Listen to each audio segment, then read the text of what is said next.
రాష్ట్ర ప్రభుత్వము వడ్ల కొనుగోలు కేంద్రాలను ముందస్తుగా ప్రారంభించుకోవడం జరుగుతుంది. రైతులు పండించిన పత్తి గింజను ఆఖరి గింజ వరకు రాష్ట్ర ప్రభుత్వం కొనుగోలు చేస్తుంది. అందులో ఎలాంటి సందేహాలు లేవు. ఈ రాష్ట్ర ప్రభుత్వము రైతులకు సూచన ఇస్తుంది. ఎందుకంటే దళాలను నమ్మి మోసపోవద్దు. ఎందుకంటే ప్రతి గింజ ప్రభుత్వం కొనుగోలు చేస్తుంది. ఈ ప్రతి క్వింటల్కు గిట్టుబాటు ధర రాష్ట్ర ప్రభుత్వం కల్పిస్తుంది. క్వింటల్కు రాష్ట్ర ప్రభుత్వం కల్పించే రేటు 2320 రూపాయలు. దీనిలో సన్నాలకు 500 అదనపు బోనస్ ఇస్తుంది. అంటే 2320తో పాటు ప్లస్ 500 బోనస్.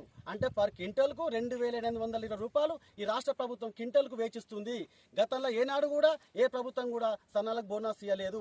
గత పాలకులు ఏమన్నారంటే సన్నాలు వేస్తే ఈ టెంపరేచర్కు నూకలైతే ఈ సన్నాలు వేయకుర్రి, వరేస్తే ఊరన్నారు. కానీ ఈ కాంగ్రెస్ ప్రభుత్వం అధికారం వచ్చిన తర్వాత ప్రజాపాలనలోని సన్నాలను ప్రోత్సహిస్తుంది.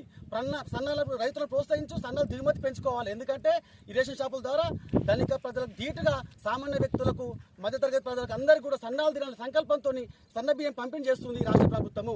గతంలో టీఆర్ఎస్ పాలనలో మేము 1 కోటి ఎకరాల మాగానని గొప్ప చెప్పుకున్న ఈ ప్రభుత్వము మేము చెప్తున్నాము, మీ ప్రభుత్వం పోయినాక మీ ప్రభుత్వం కట్టిన కాళేశ్వరం కూలిపోయింది, మేడిగడ్డ ఆగిపోయింది. కానీ మా రాష్ట్ర ప్రభుత్వం అధికారం వచ్చిన తర్వాత అత్యధికంగా రికార్డు స్థాయిలోని, దేశంలో రికార్డు స్థాయిలోని 1,53,000 మెట్రిక్ టన్నుల ధాన్యాన్ని కొనుగోలు చేసింది రాష్ట్ర ప్రభుత్వము.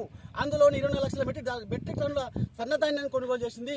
ఈ రాష్ట్ర ప్రభుత్వం గొప్పలు చెప్పింది. గత పాలకులు మా రాష్ట్ర ప్రభుత్వం చెప్తున్నాం, మేము 25 లక్షల రైతులకు ఏకకాలంలోని రుణమాఫీ చేసినాం. ఎంత 21,000 కోట్ల రూపాయలను 25 లక్షల మంది రైతులకు రుణమాఫీ చరిత్ర మా కాంగ్రెస్ పార్టీది. అదేవిధంగా పోతరెడ్డిపేట రెవెన్యూ గ్రామ ప్రజలకు ఒకటే చెప్తున్నా, మన పైలట్ గ్రామం కింద మన గ్రామాన్ని కూడా 2,04,25,115 రూపాయలు ఏకకాలంలో మనకు రైతు బంధు పడ్డది. ఇది మన ప్రభుత్వం యొక్క చరిత్ర. మీరు అందరు గమనించి మీరు అపోలు నమ్మకుండా ప్రతి ఆఖరి కిందకు ఉంటుంది, దళాలు నమ్మద్దని సూచిస్తున్నా.